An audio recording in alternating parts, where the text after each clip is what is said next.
Hey, deserved listeners, it's time for me to react to your comments from my videos from last week. Let's get to it. Love is Blind. Bianca says, Dr. Honda, you have changed my life. How I think about myself and the ways I do and don't relate to other people in all areas of my life.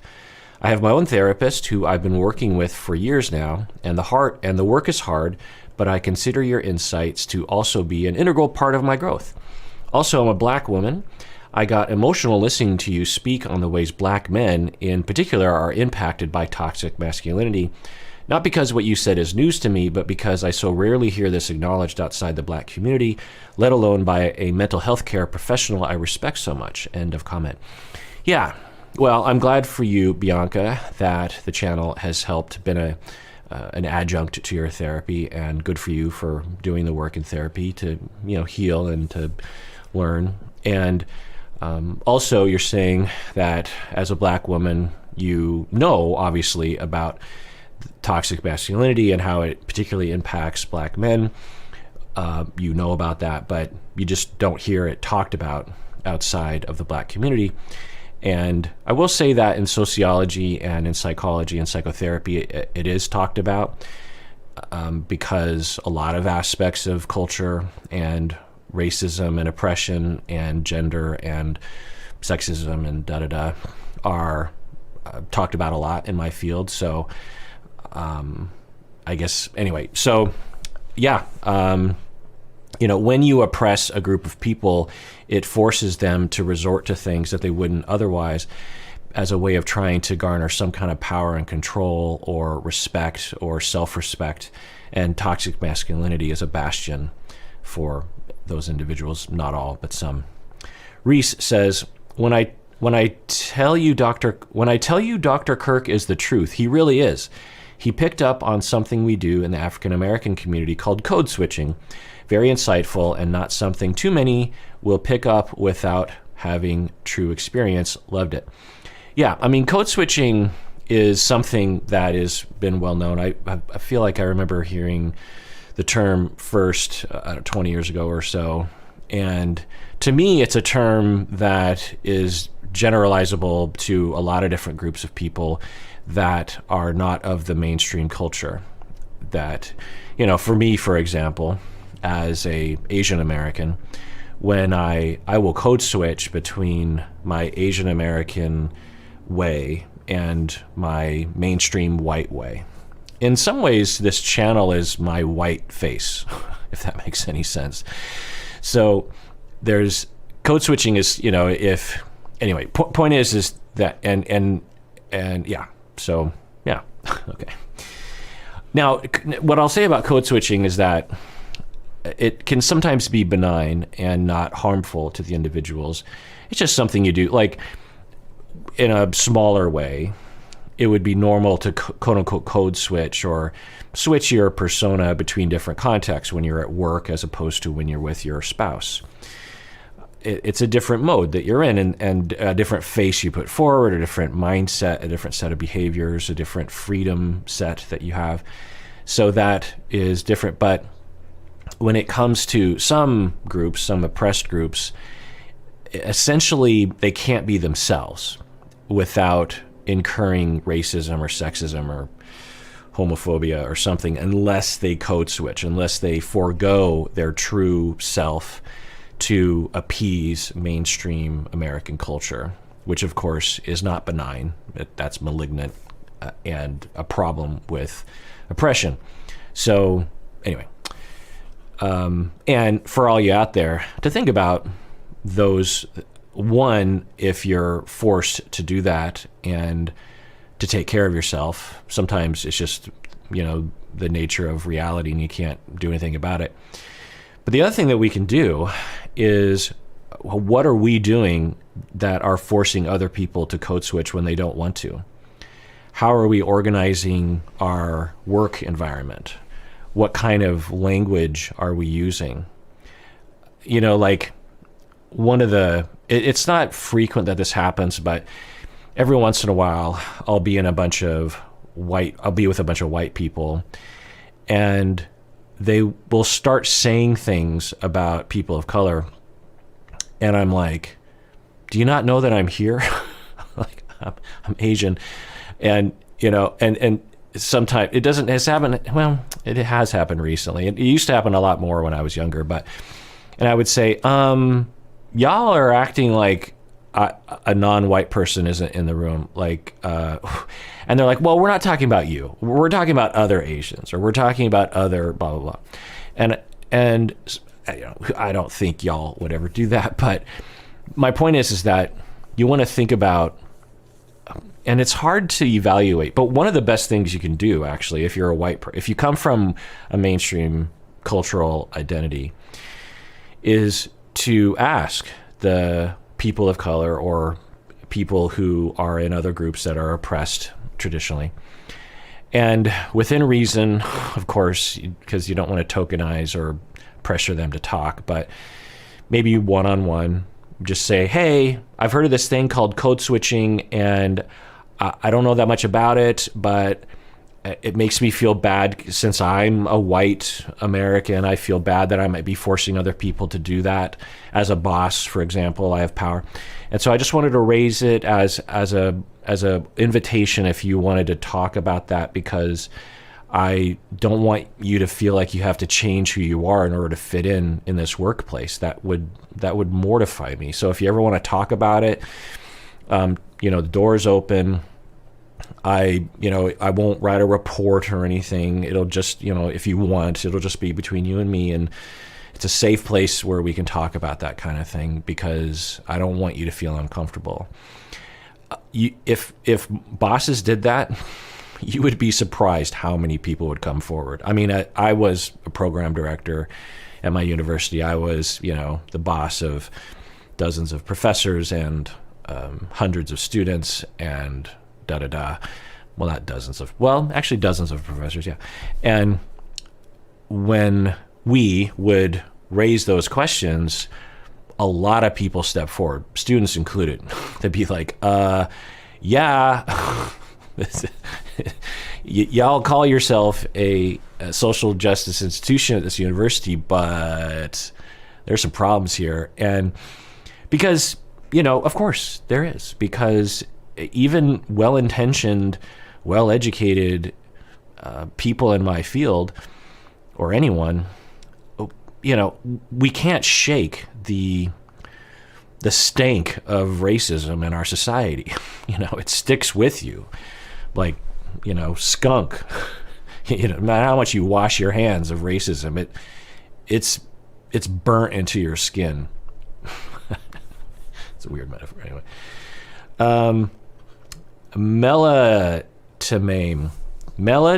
Anyway, I'm so sorry, Dr. Kirk. I pressed the dislike button by mistake. I meant to press the like button. I changed my selection, but got a notification saying that you, as a creator, have been notified of my choice. So someone accidentally pressed the dislike button, and then like, oh crap! So I'll click the like button, and then you got a notification saying that I was going to be notified that you disliked it. Okay, well. I don't know. Maybe there is a notification thing like that, but I don't see those. I just see the percentage of like to dislike. So if a video has, you know, X amount of likes and X amount of dislikes, I see the percentage of that, like a 95% like rating or that kind of thing. And so I don't. So if you accidentally hit the dislike button, I don't. You know. Someone doesn't knock on my door and say, someone disliked your video.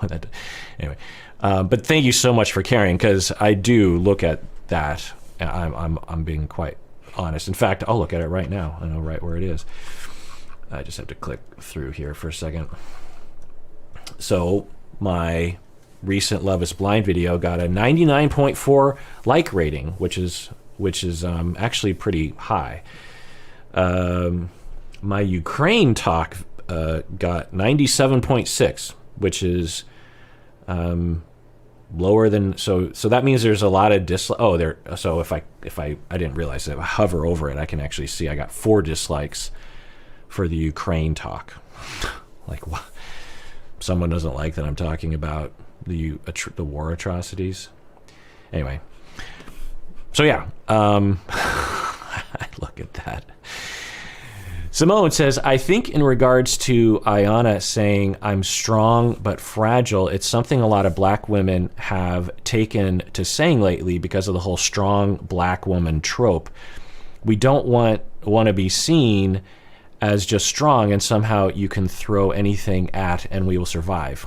Yeah, so when you oppress a group of people, it, like I've been saying, it forces that group of people to respond to the oppression and the pain and the violation and the mistreatment and the unfairness. And one of the ways that you can cope with it is to identify as a strong, resilient person who doesn't give a crap, who has to deal with, it's a way, it's unfortunate that we put people in that position where they have to develop a part of their identity that is basically in response to the oppression.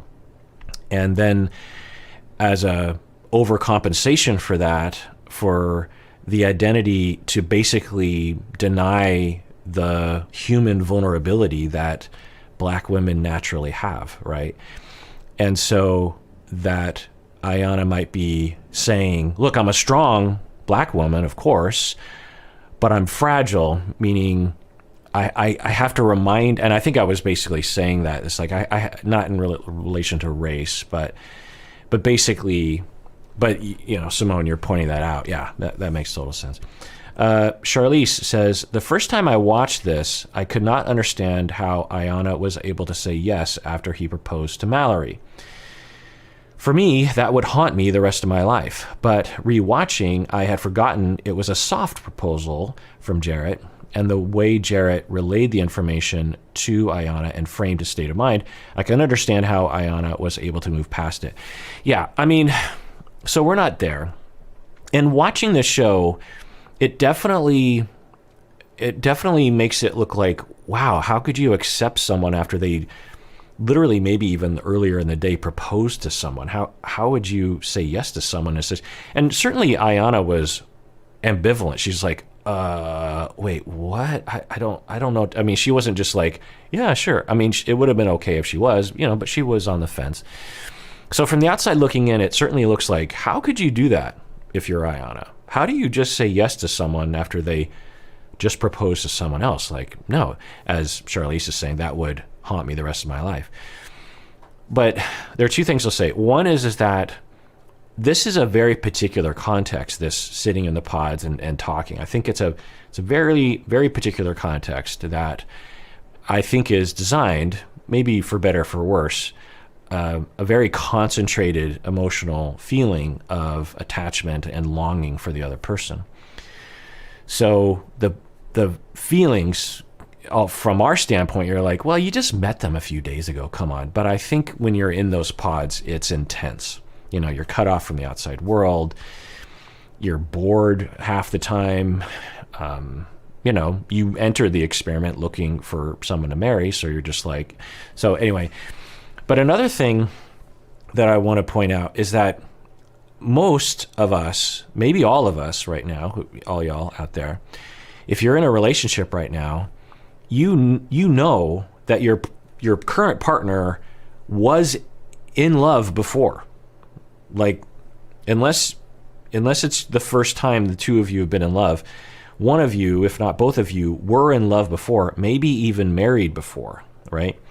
So it's not uncommon in fact, it's nearly universal that when we get engaged or commit to someone or fall in love with someone, we know that individual was in love before or was married before or was in a serious relationship before, and it doesn't bother us because why would it?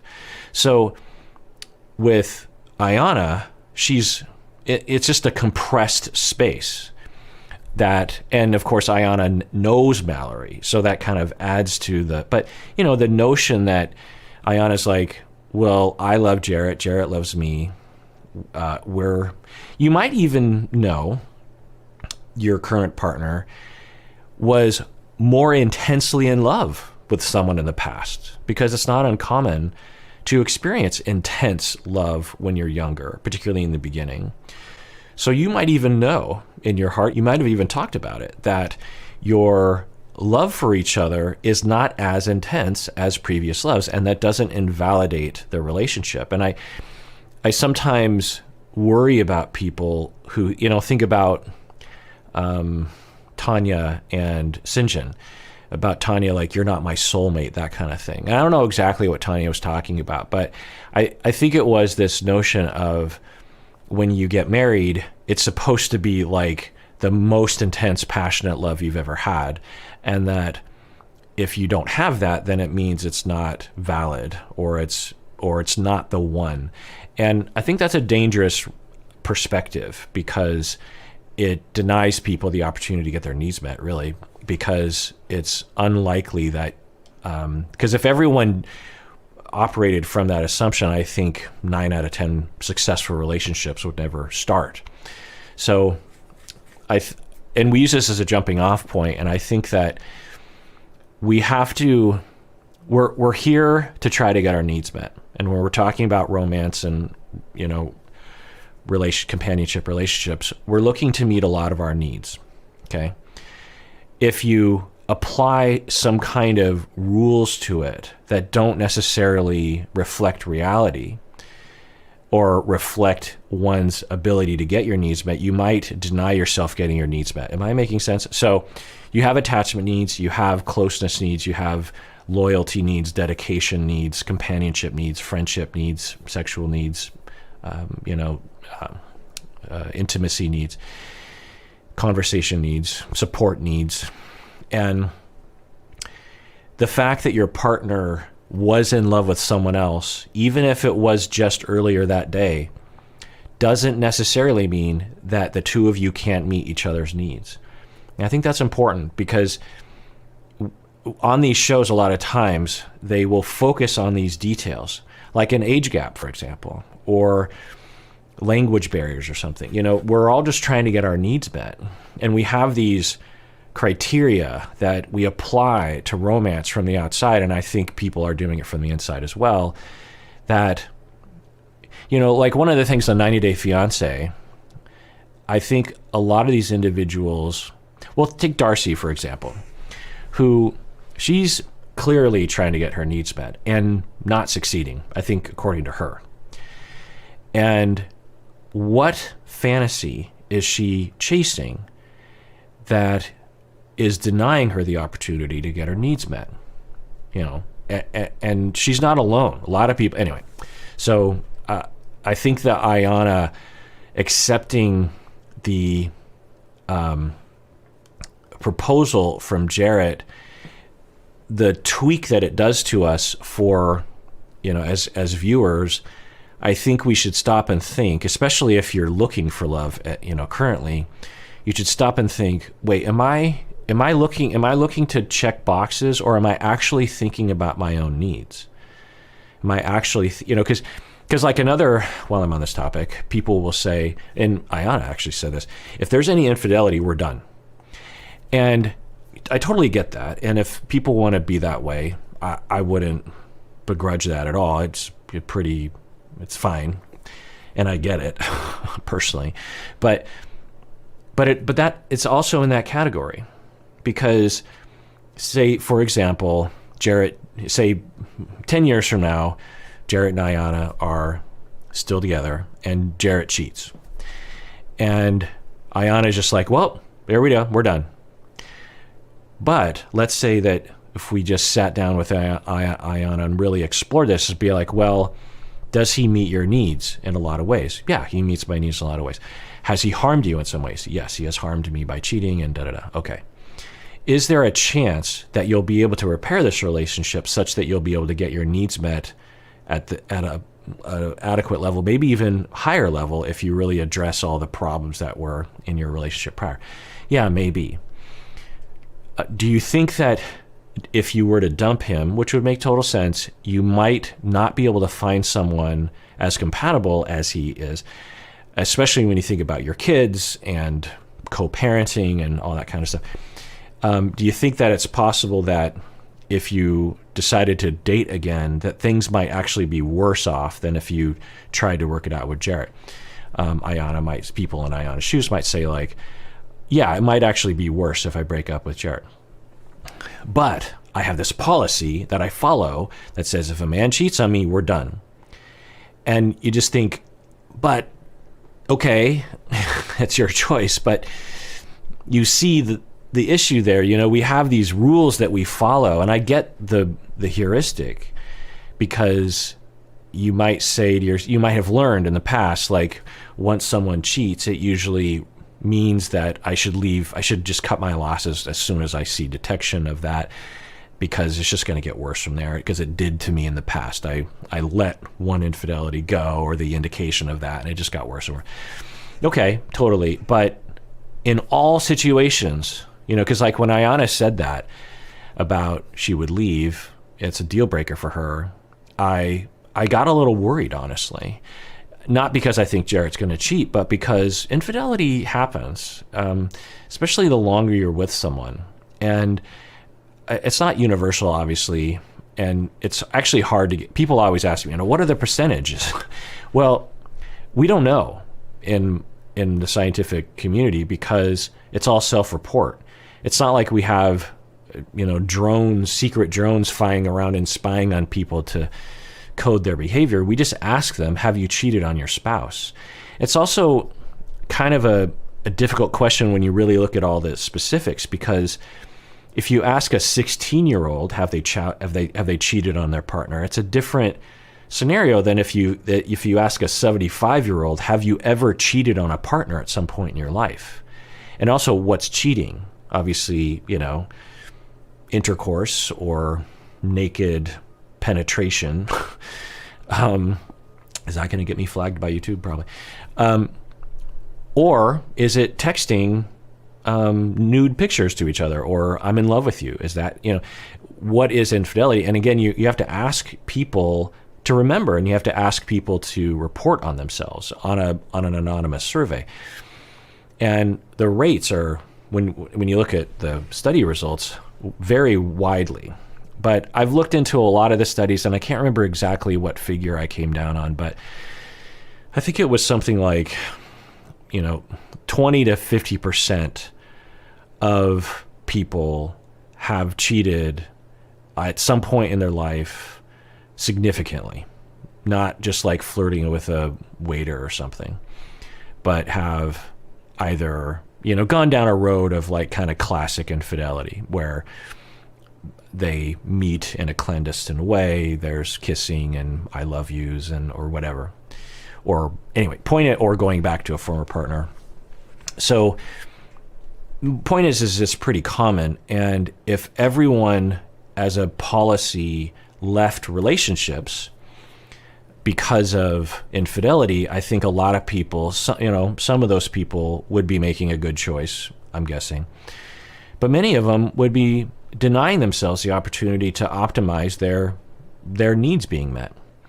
In the same way that if one were to not accept the proposal of someone who was previously in love even earlier that day. Do you know what I'm saying? It's like, and it's hard to calculate, right? It's hard to calculate, is this person going to be able to meet my needs? That's why love is a leap of faith in a lot of ways.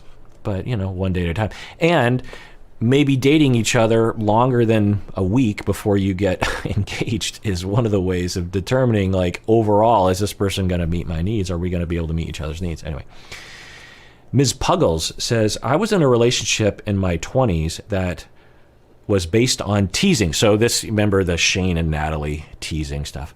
I was in a relationship in my 20s that was based on teasing each other. It devolved to insults and we lost respect for each other. It can turn mean quickly. Yeah, I don't know if I was saying this in the video, but I've seen that before, where the teasing is fun. It's a way to bond. It's a way to make some jokes between you and your partner. Like, oh, you're a piece of crap. Well, you're a piece of crap. Ah, come here, you piece of crap. Let's make out, But it can, often, I think some people can make it work, and they know where the line is between fun joking and hurting each other's feelings. But I feel like most couples, anecdotally, that I've worked with who do this sort of thing, they will cross that line because it's so normalized. And I think it's this joking is somewhat of an expression of insecurity and anger. And sometimes that can be okay, but you have to be very careful around it. Anyway, Karina says, my ex would do this playful, poking fun thing with me. I finally brought it up with him, and he realized that it was actually a defense mechanism. After that, we agreed to never do that kind of thing again because it just wasn't healthy. Yeah, right. It's often a defense. Jenny says, there's a huge stop taking yourself so seriously culture in the current dating world, in my opinion. Being serious, even in a kind way, I've found is met with ridicule often. Yeah, I've noticed this too, that, and it really began in the 90s with my generation, Gen X, that because, prior to the 90s, being cheesy wasn't really criticized. Like, you could be cheesy and send a card that's just like, I love you. It's just, be my Valentine. I feel like in the 80s, there wasn't this insecurity around just being honest. And I'm not saying people are lying today, but I have seen this thing, and I feel like I'm right in between. I feel like I have absolutely a part of me that is very honest and totally okay with that, without having to make a joke about it. You know what I mean? But I also have, in my adult life, adopted that a little bit.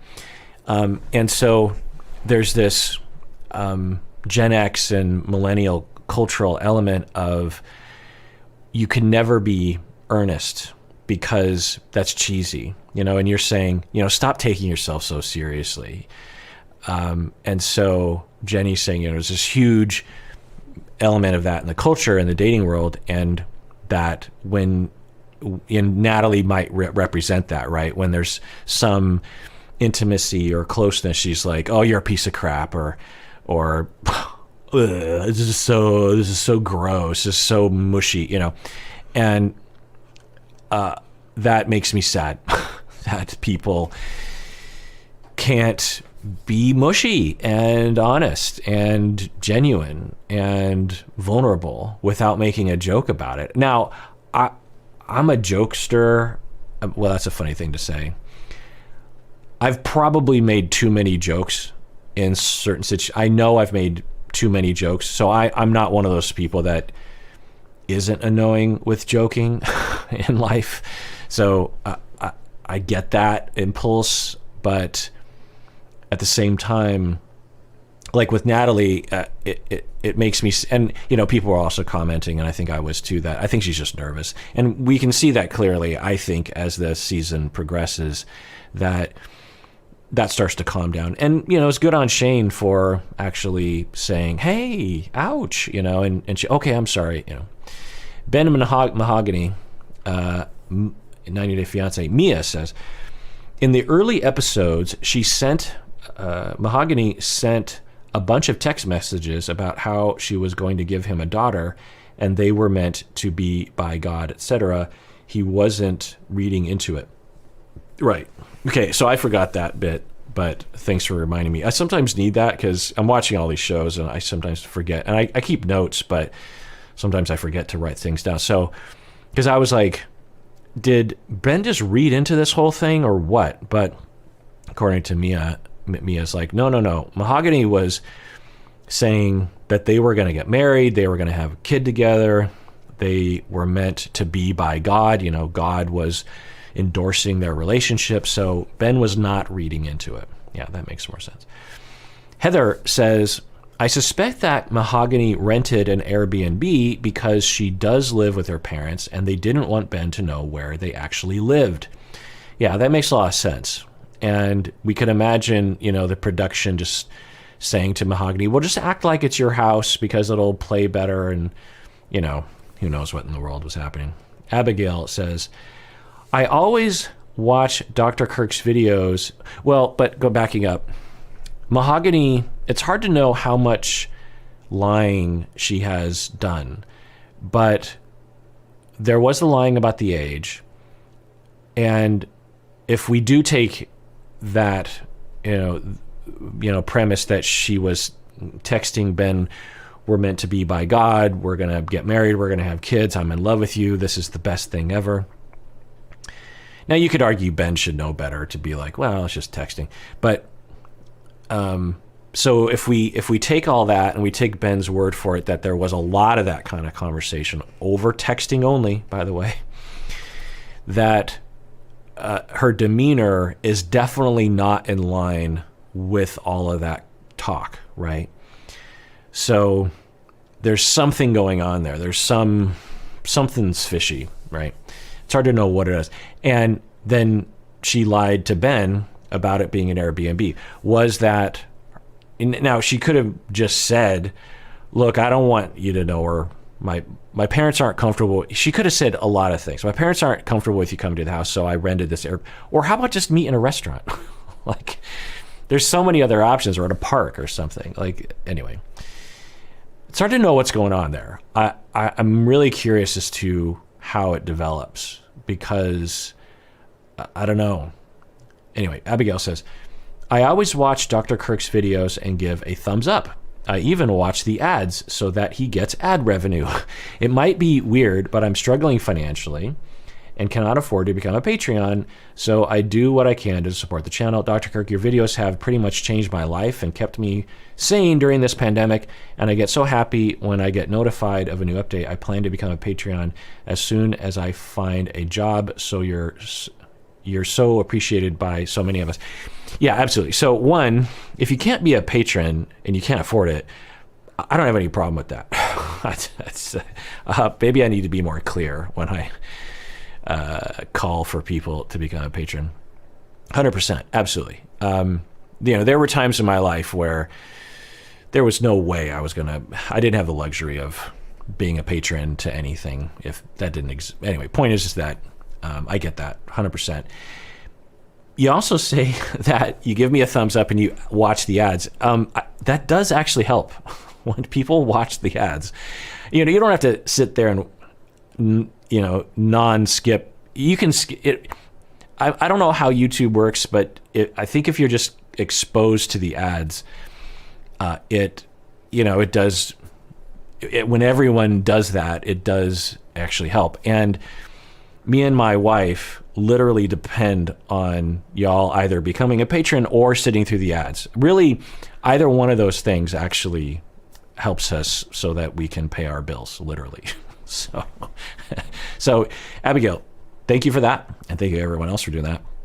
Becoming a patron and or watching the ads, and it really is the only reason why I can do any of this stuff is because of those two things. Those two things. Patreon, sitting through the ads, I can do all this stuff. If you didn't do that, I can't do any of this stuff, literally. So anyway, Darcy and Stacy. Oh yeah. So I'm getting so triggered by them. And I think it's something about bullying.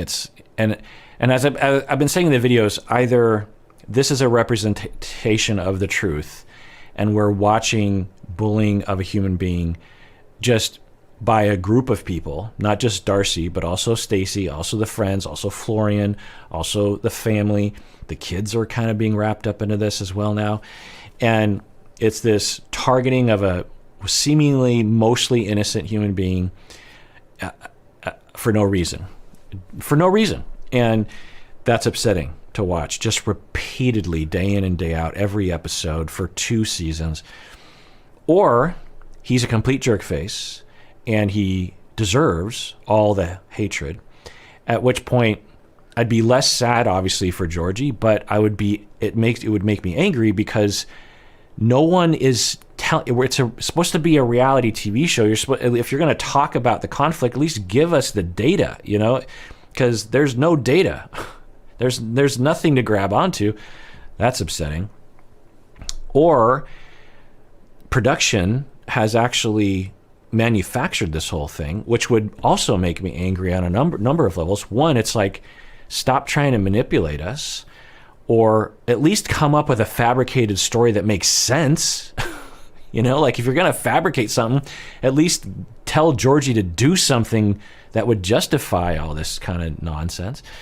So any of those, it's one of those three options, I'm pretty sure. Maybe there are other options. It's one of those. Any one of those, I'm upset. So, but I did hear, or I did watch someone sent me a video, an interview, I think on Entertainment Tonight, Darcy talking about how her and Georgie are no longer together. So I think what this means is there's going to be a season 4, and it's going to be Darcy dating again. So what does that mean for you and me? Well, I'll give it a shot. Watch it, I guess. But if it just turns into another bully fest again, or another situation where Darcy is just like, oh, this is the best, and let's get married right away, and I don't know. It just feels so. What's the word?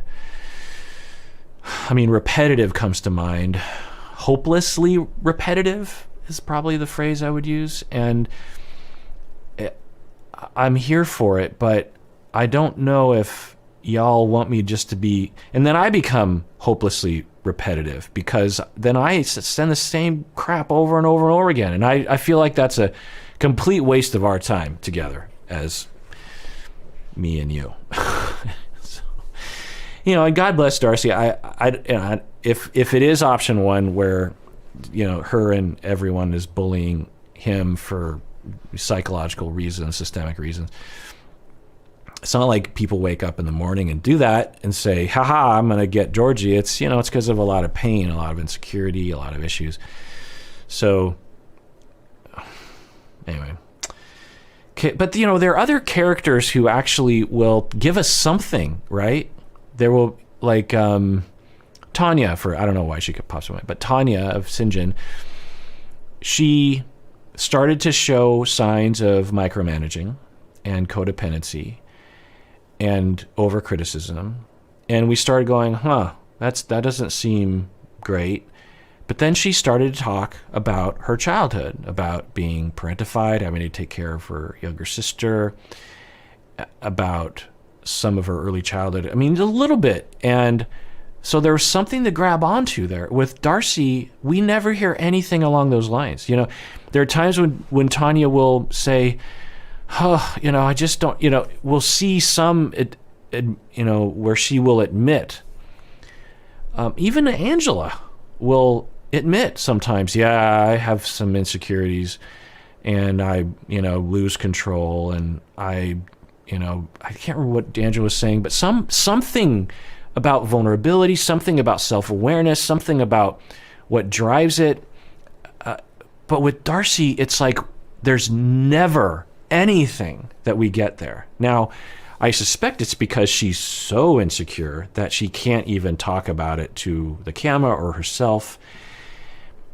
And I get that, but I guess it's just hard to just sit there and watch, I guess it's kind of like having a friend that has that repetitive. It's kind of like we're those friends of Darcy, just watching it, just getting, increasingly frustrated over the years. And then you just end up throwing your hands up.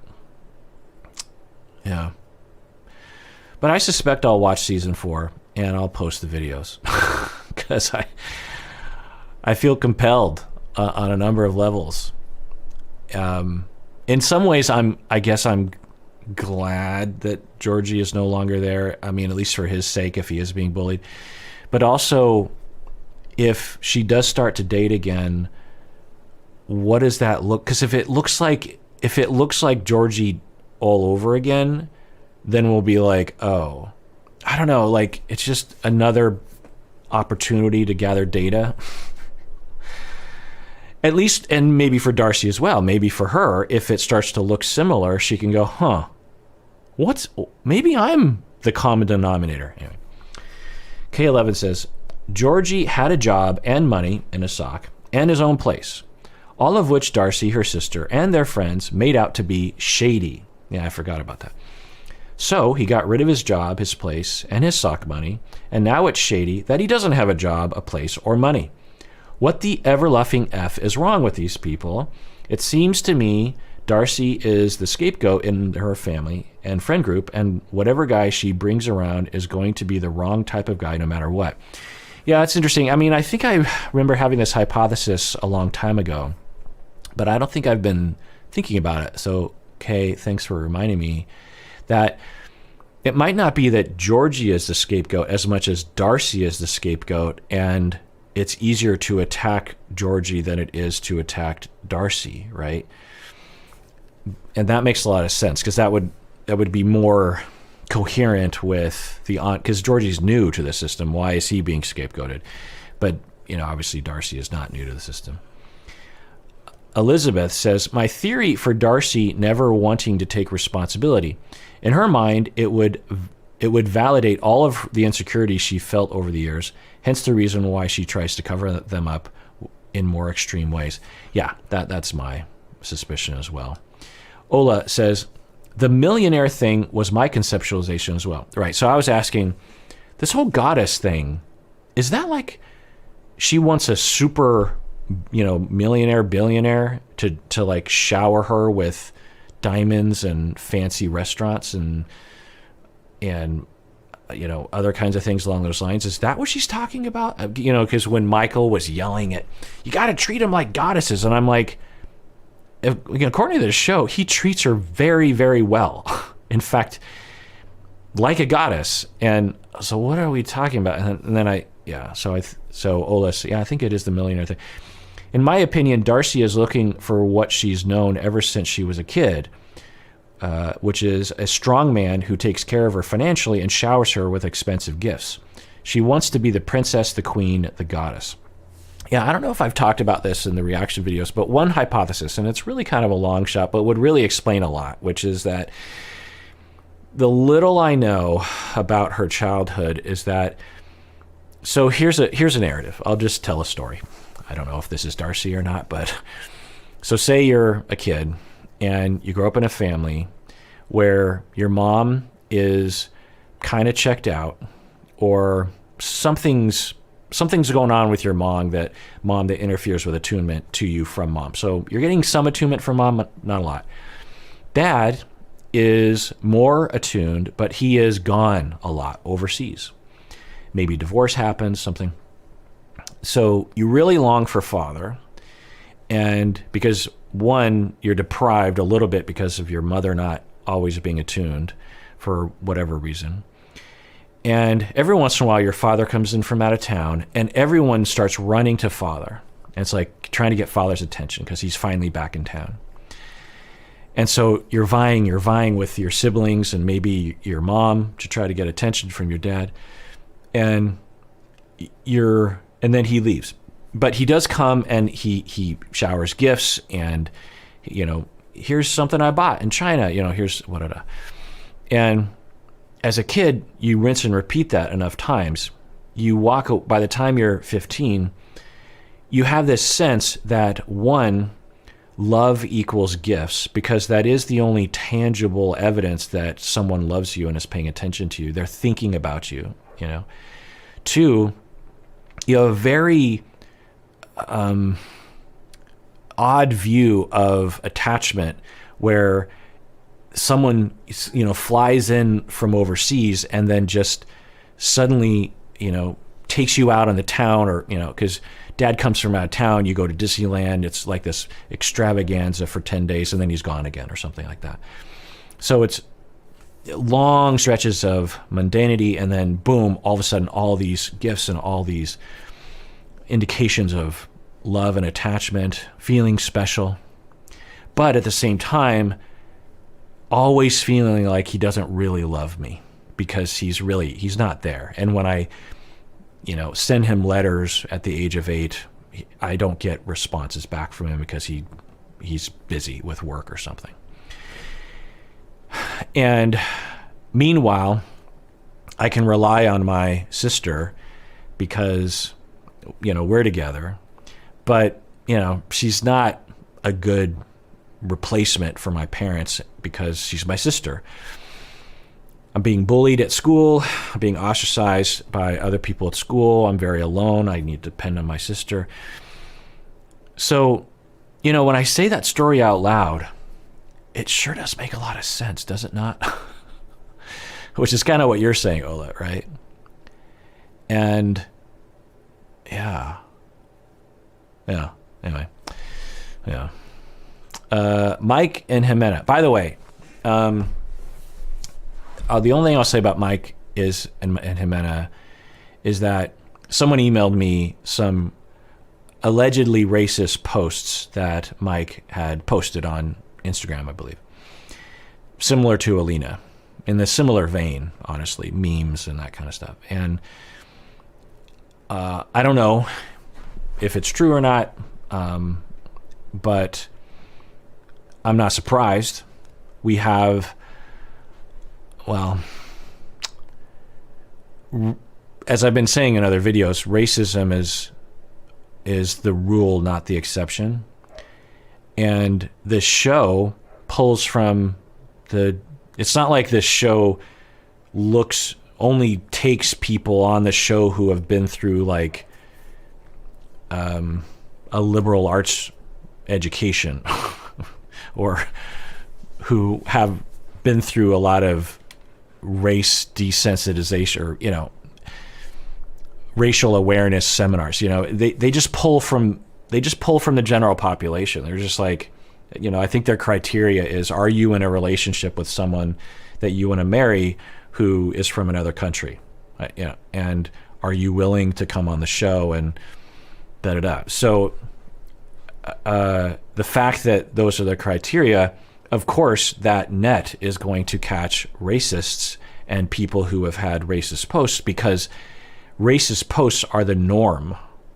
They're the rule, not the exception. Racism among social media is everywhere. So it's, when the fact that some of these cast members, it's possible Jimena is a massive racist as well. So the fact that some of these people are caught, when I see it, it's depressing, like with Alina. But it does not surprise me. It does not surprise me. I've been dealing with racism my entire life. It's been around long before I was born. It's the rule, not the exception. What do y'all think? That somehow every cast member, I don't know about Kimberly, who knows? There are other people on the show. If we actually were to interview and get the cast members to be extremely honest about their point of view, I'm quite positive there would be a list of each cast member's, shall we say, on the spectrum of deplorable beliefs. Because there's a lot of echo chambers in the world, and there's a lot of that being taught to people. That's why it exists. That's why certain politicians survive. Anyway. Now, what do we do about Mike? I don't know. Is it real? Are the racist posts real? I guess we'll just have to see. I don't know if we're going to get that kind of information. The other thing that I'll say is that and I don't know, but this is kind of an interesting question, because when Alina's post came out, it was kind of at the height of her storyline when people weren't liking her. In the beginning, it was like, as far as I could tell, everyone loved Alina and everyone was looking at Caleb with side eye. And then as time went on, people started going, oh, well, Caleb's kind of a tool in a certain way, but he's being honest, he's being reasonable, he's not creating any problems. I can understand where he's coming from. But then people started looking at Alina and saying like, wow, certain criticisms of her. And then at the kind of the peak of that, that's when her post came out. The other thing is that she's a woman, which also I think adds to the targeting and the bullying of her.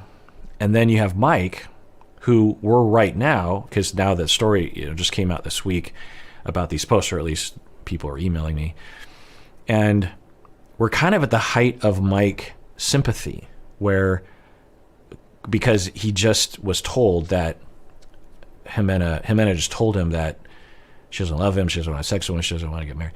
And I think a lot of people feel bad for Mike, at least you should. Now, Jimena who knows what's going on. It looks like she just fell out of love with him. There's no harm in that as well. But you feel bad for Mike, and we don't have to bully Jimena, but when you see someone being dumped when they're trying so hard, you feel bad for him. And so I think, and he's a man, and he's kind of, anyway, point is that it'll be interesting to see how the community of 90 Dayers respond to this.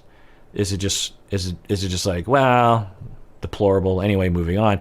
Because Alina, from my understanding, was hounded. She was targeted. There was a movement of, I don't know how many thousands of people like went after her.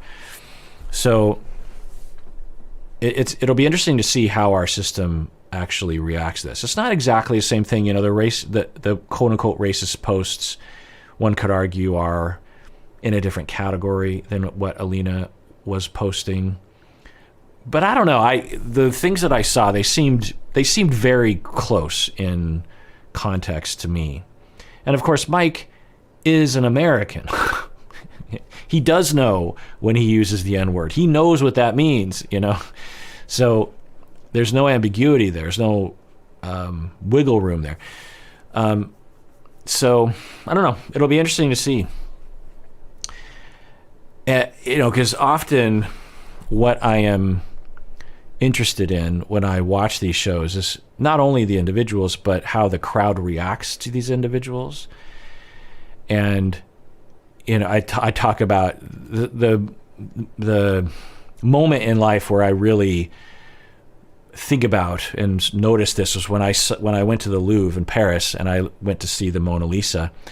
And I'm not really an art person, and so I don't really, I like art when I see it. I appreciate it. My wife is an artist, so I've gotten a little bit into it, but when I saw the Mona Lisa, I'm like, yeah, I've seen images of the Mona. I guess that's the original. Moving on, I think there are a lot of amazing art pieces in this expansive, gigantic museum that is so big that my feet and back hurt from walking all day. And there's no benches to sit in the Louvre. Come on, Louvre. So I, instead of looking at the Mona Lisa, so there's this huge crowd of people, just like, I don't know, a couple hundred people just in this horseshoe, and there's a rope so you can't get close. And it's pretty far. And Mona Lisa's small. Like in my head, it was this big. It's like the painting is like, I don't know, maybe 2 feet or something. It's pretty small. It's really far away behind plexiglass. And instead of looking at Mona Lisa, I just went parallel to Mona Lisa and took pictures of the crowd and video of the crowd, because I'm just like, not to ridicule them, but just like, it's so interesting to see people's behavior as they approach this thing. And everyone had different reactions, the selfie stick or the stare or the look at that or whatever.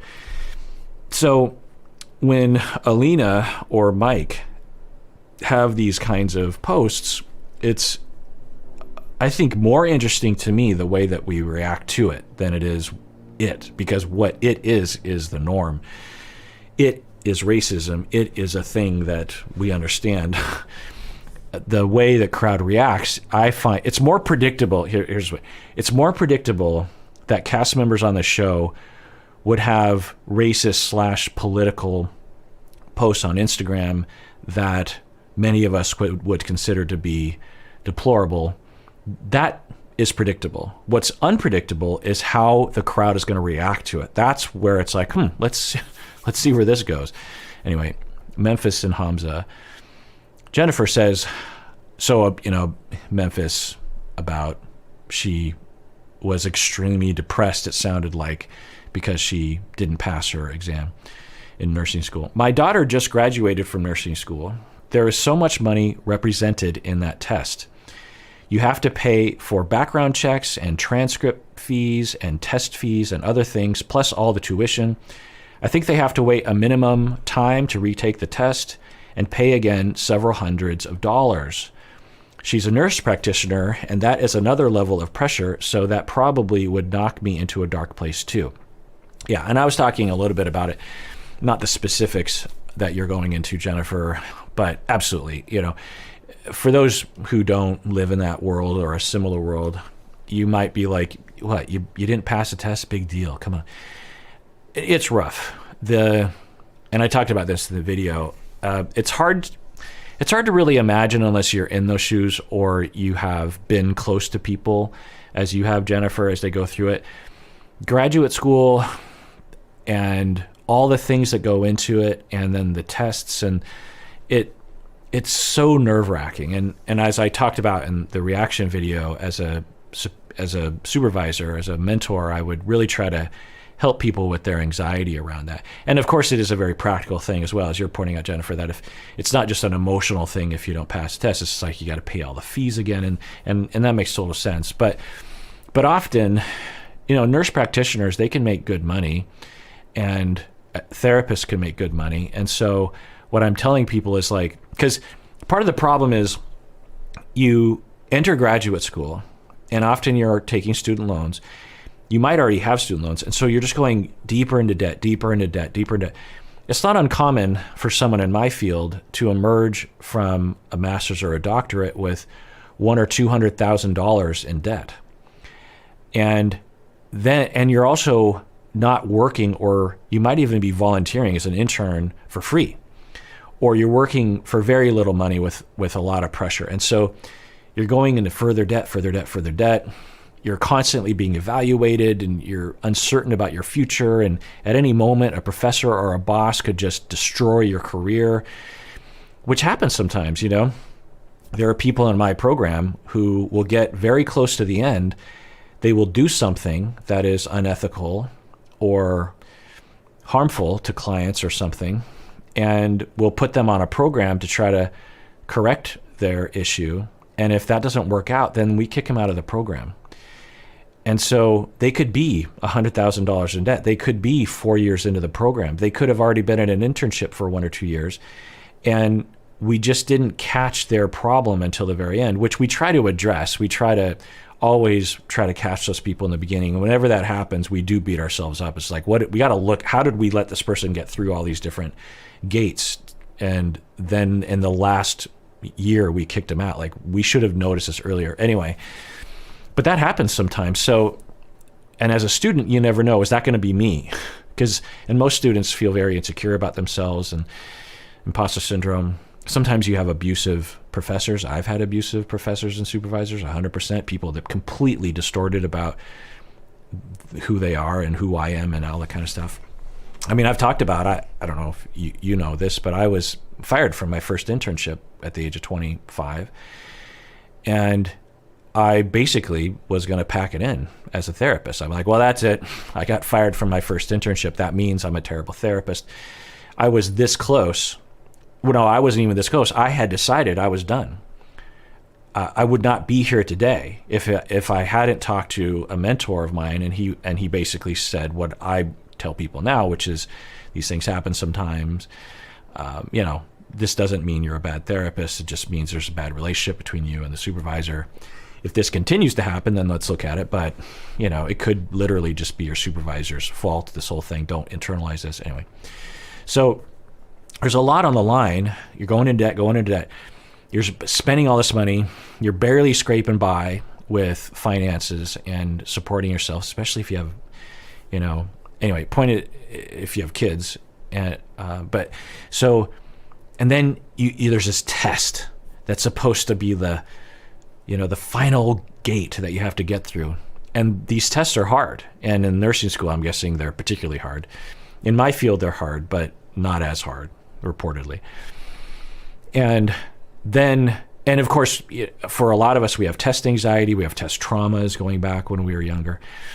And you take this test and you fail it. And you have to pay more money. And you're just like, and I've seen people just pack it in and be like, that's it, I'm done. I'm like, you worked so hard to get here, and just because you failed the test, you're done. I've even seen people say they don't even want to take the test because they're so anxious about it, they'll pack it in.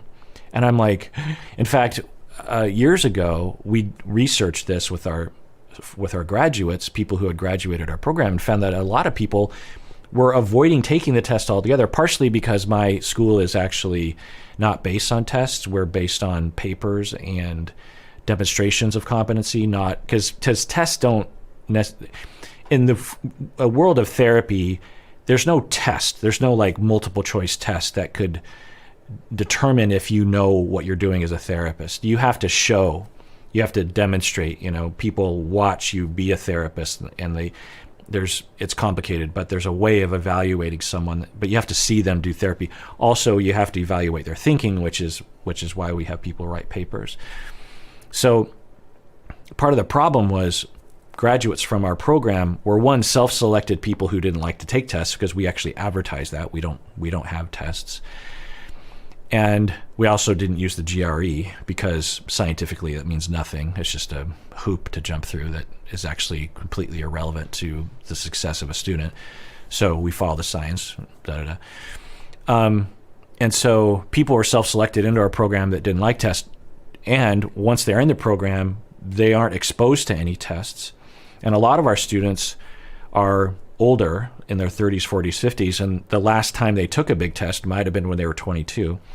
And so when they graduated, they didn't want to take the test because they were afraid because they had all this test anxiety, and then people wouldn't take the test, and then they wouldn't get licensed. They wouldn't get fully licensed. And so we actually had to go on a campaign for years of trying to help people with that, and sort of pressure our graduates. Look, take the test, get graduated, or get fully licensed, because it's a huge deal for you. It's a huge deal for your career. You can make more money. So, yeah, I get it. You fail it, and it's devastating. And if you also have relational traumas that I'm pretty sure Memphis has, based on the little bit we understand about her childhood, then yeah, the floor can completely drop out from underneath you for sure. Big Ed, I'm talking a lot today. Let's move on. Good old Lavender says, Ed has a pattern of dropping his family and friends for these relationships. I don't think the mother is a bad person for disapproving of their relationship. People have opinions and choices to make based on those opinions.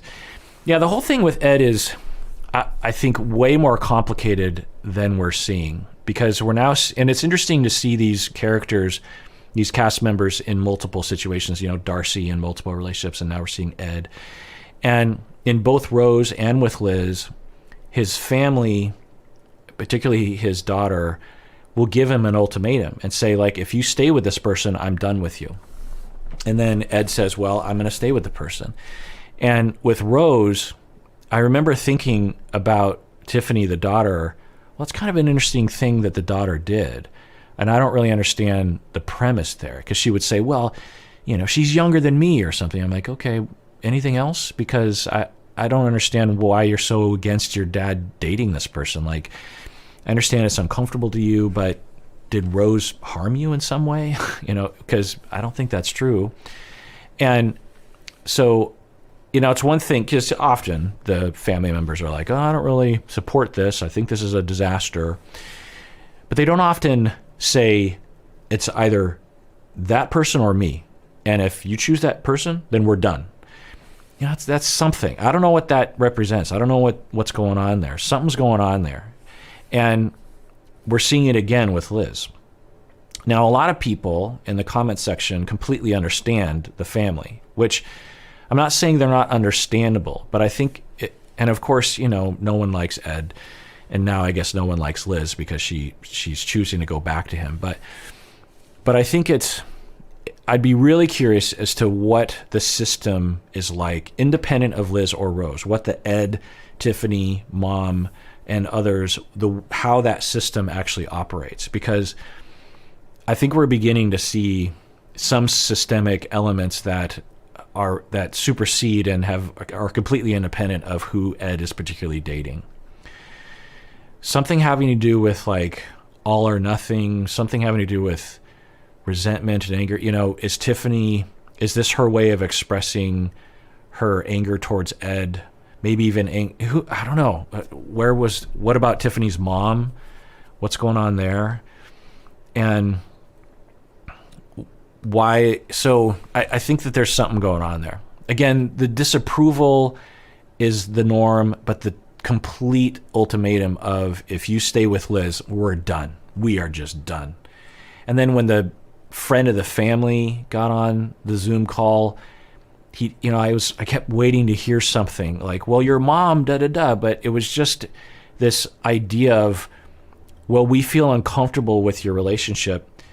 And, and some people would comment and say like, well, I get it because you have a friend that just is, frequently a train wreck. And, what I'll say about, okay, we use this as a jumping off point, is that if you have a friend, and many of you do, I think, family member who is a train wreck, they're an Ed, they're a Darcy or something.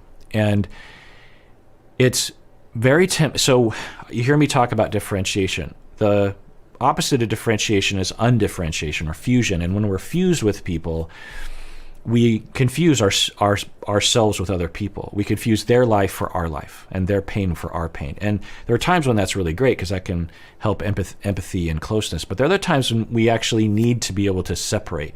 And when we see someone else going through a repetitive problem, at least our perception of that, it's often, not always, healthy. And we're being asked to triangulate, by the way, to draw a boundary and say like, okay, this is internal at first of, okay, they keep coming to me with their problems, and I just see themselves shooting themselves in the foot. I've told them everything that I could. I've told them why I don't think this is a good idea. They're continuing to go back to this person.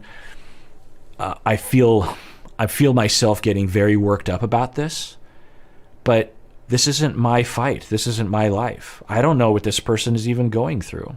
Why am I so worked up about someone else's? It's their relationship. And it doesn't really affect me. I mean, it kind of does, but it doesn't really. And so I need to differentiate here and say, they're going through something, and I feel like I know what's happening, but really I don't. And I feel scared for them. I feel bad for them, but it's their life. And I just need to draw a boundary at this point. It's not, I feel an impulse of judgment. I feel an impulse of rejection. I feel an impulse of anger and wanting to lash out at these people, but it doesn't make a lot of sense. They're who knows what'll happen, and they're entitled to be in a relationship together. My partner, or my loved one, my brother, my friend, they're entitled to date who they want to date, even if it's a horrible decision. I mean, what do I know? So I'll be there for them. But I'm not, and so here's the other part of differentiation. The next time they come to you and they're complaining, like, oh, Ed comes to his mom, Liz did this thing to me again. You're like, here we go again. It's differentiation. There's a boundary there. Under many other circumstances, you would fuse. You would do that willingly because you want to be there for someone. You want to hear. You want to listen. You want to be open. You want to be involved emotionally. But there are some times when that actually will not help you, and you have to be differentiated and say, oh, where I'm hearing that again, if I get involved, it's gonna destroy me. So I'm gonna listen, but I'm not really gonna listen. I'll be there and I'll empathize, but I'm not gonna get all worked up. And I might even say to the person, look, I want to be here for you, but I get a little wary of this conversation because it's no offense, it's always the same thing. It's you falling in love. I say slow down, you don't listen, you fall, it's a train wreck, there's conflicts, you go back and forth with various women, and I'm over here just like frustrated and hurt for you, and I feel helpless. I don't know what to do, and it's just a hard conversation for me. I'm sorry, I want to be there for you, but it's kind of aggravating to hear about. So I don't know what to do about that. You can draw those boundaries. But when you lack, so Murray Bowen, who came up with the idea of differentiation, he actually observed him and his own family because they were very enmeshed.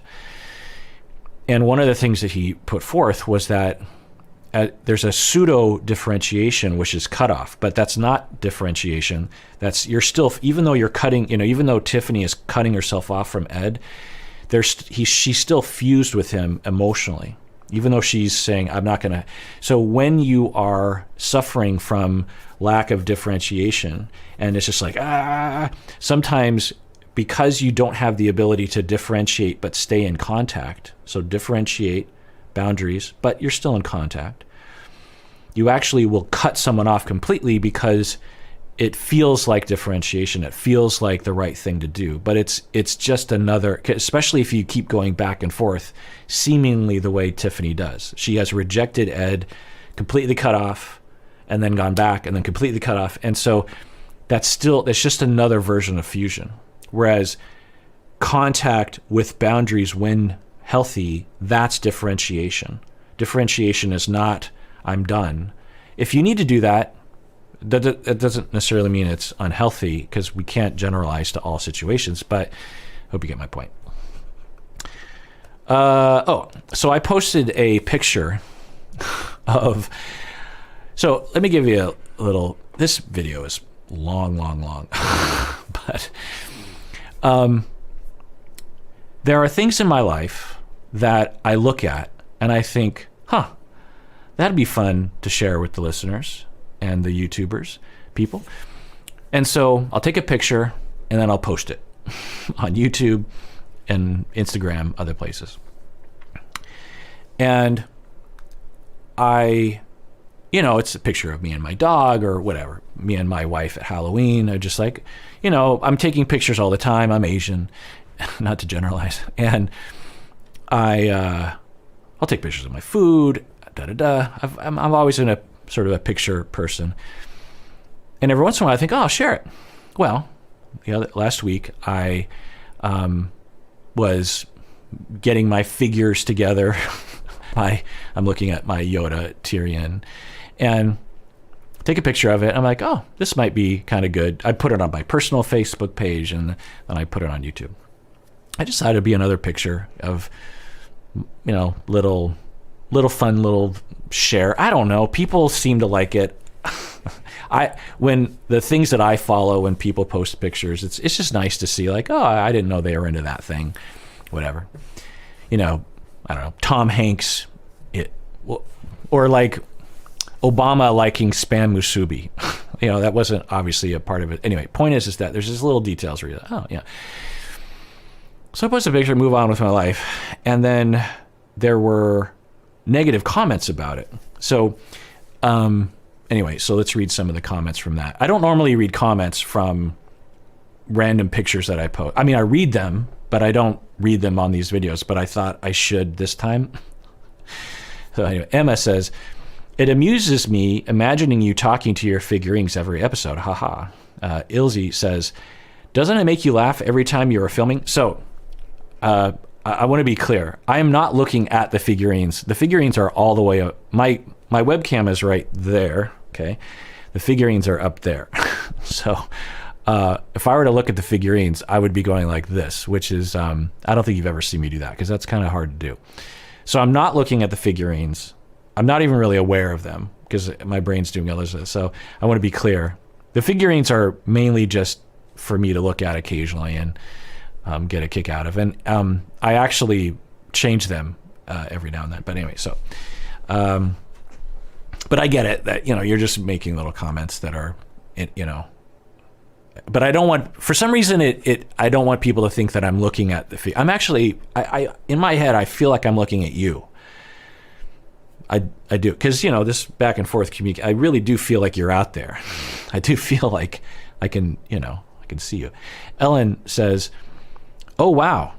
People are so divisive on your figurines. I would still support you even if my thoughts were different from yours. I would not cancel you as some people are suggesting. So this is one of those comments. I'm like, wait, what? Why are people canceling? What did I do? Did people hate Garrick? I don't understand. Like, I was honestly thinking, is there something deplorable about Deep Space Nine and Star Trek? What's happening?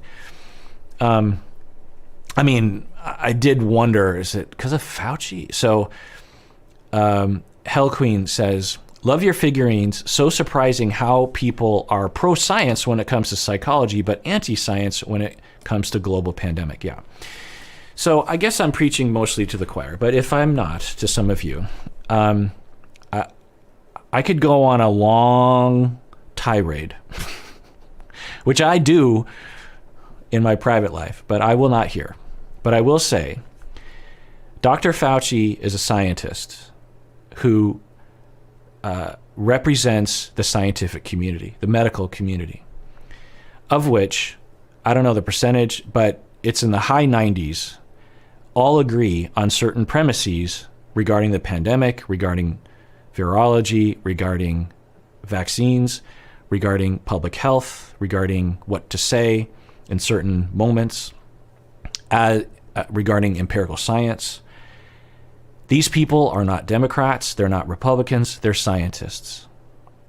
When I give information about attachment theory, it has nothing to do with Democrats or Republicans. Not everything is through that lens. There are many things in our life that have nothing to do with Democrats or Republicans. In fact, most things in life have nothing to do with that paradigm. It's empirical science. It's observation. It's data gathering. There's some interpretation there. Can one be biased in that? Yes, humans can't get away from that. But the science will always pierce through bias when you study enough, when you look at enough data.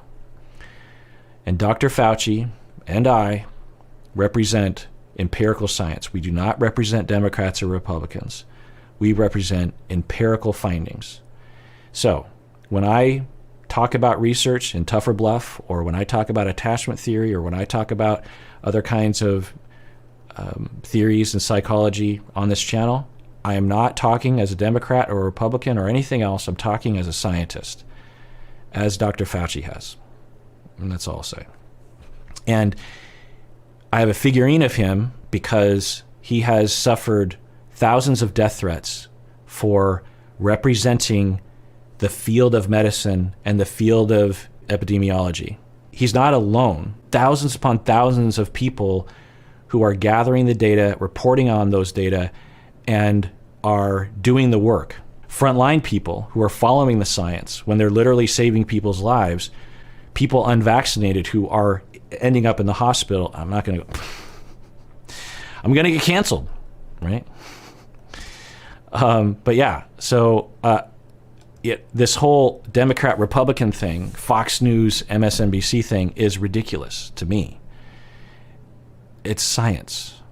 You're watching me right now on a scientific instrument that took thousands upon thousands of individuals gathering scientific empirical data to make your thing work and to keep it working.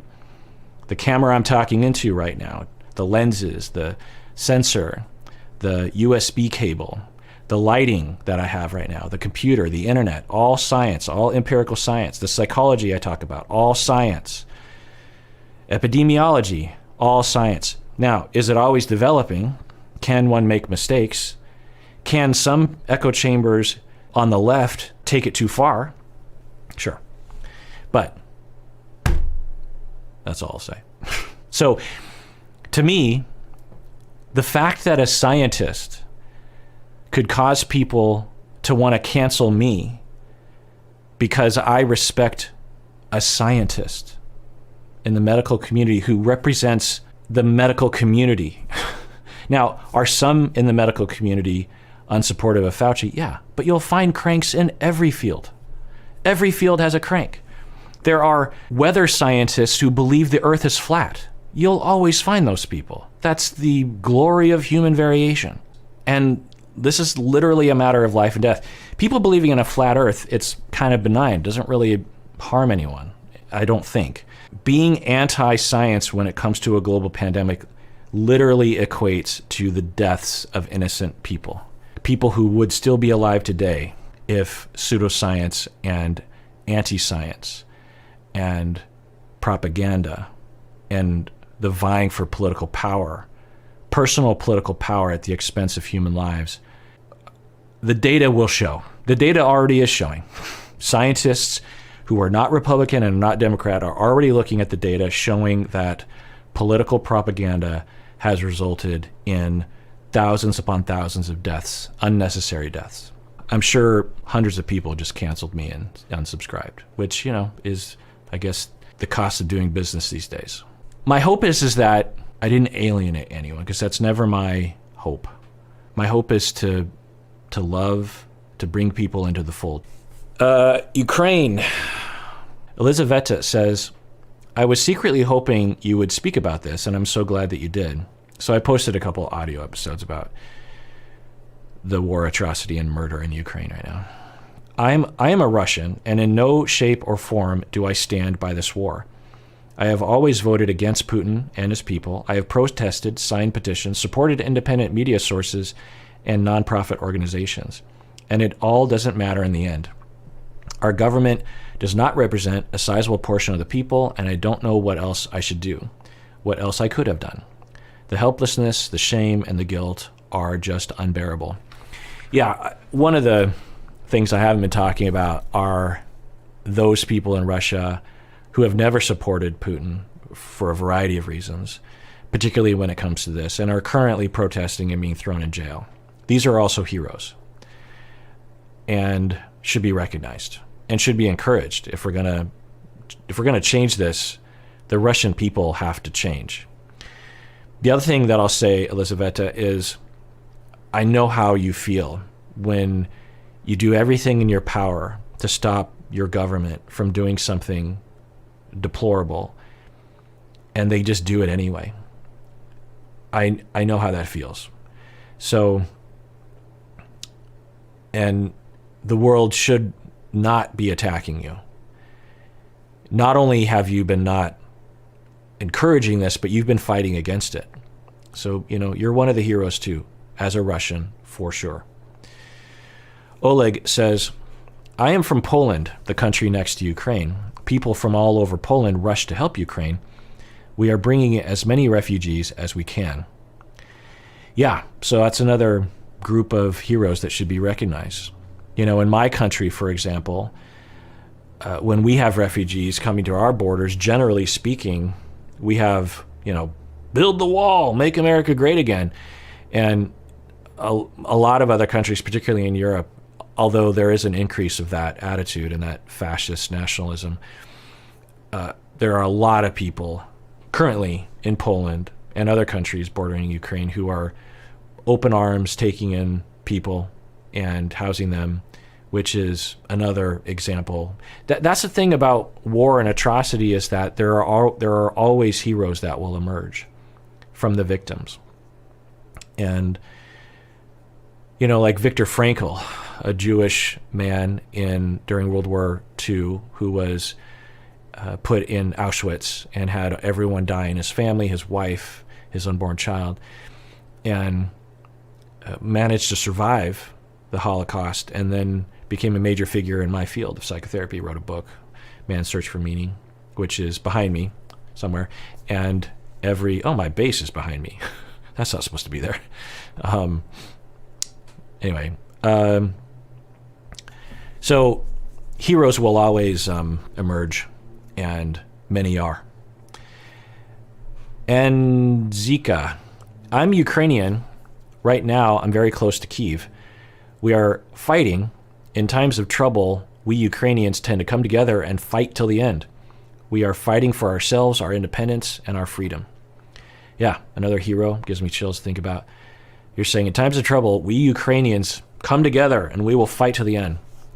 I mean, it's unfortunate that you have to do that, and that Ukrainians are currently dying for that effort, which is just tragic on a billion levels.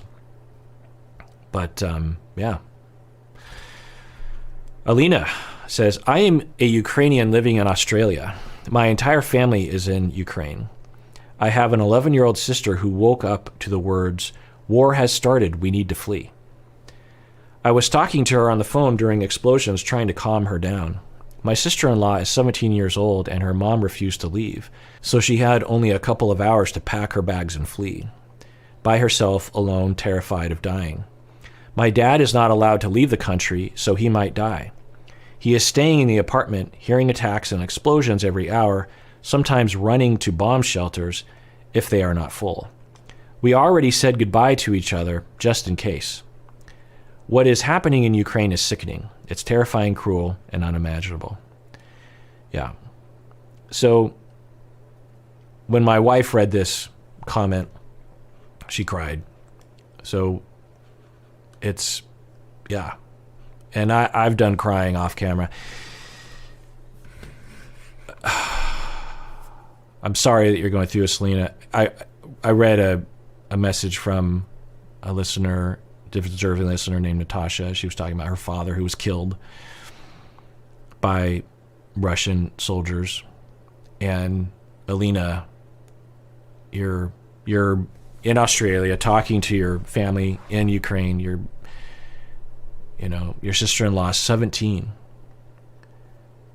Her mom refuses to leave, which, we don't know why, but we just have to imagine why. And she has a couple hours to pack her bag. I mean, yeah, just that, the refugee status, the refugee, as soon as you're in that zone, it's just, you got to pack all your bags and you're, yeah. And kudos to Poland and other countries for giving a safe home for these people to live. Hopefully the United States can do that as well. And yeah. Wow. Well, I'm depressed now. I'm not depressed. I'm recognizing the pain of our world in a variety of ways right now. And what do I say? Because normally I'm just in my thoughts, or I'm talking to my wife or my friends or something, and we can be with our emotions. When I'm doing content, I feel like I have to, I don't know, wrap it up somehow. Because I'm doing a show right now. I'm on stage. I'm tap dancing along, and I have to somehow wrap it up. I'm just gonna say, I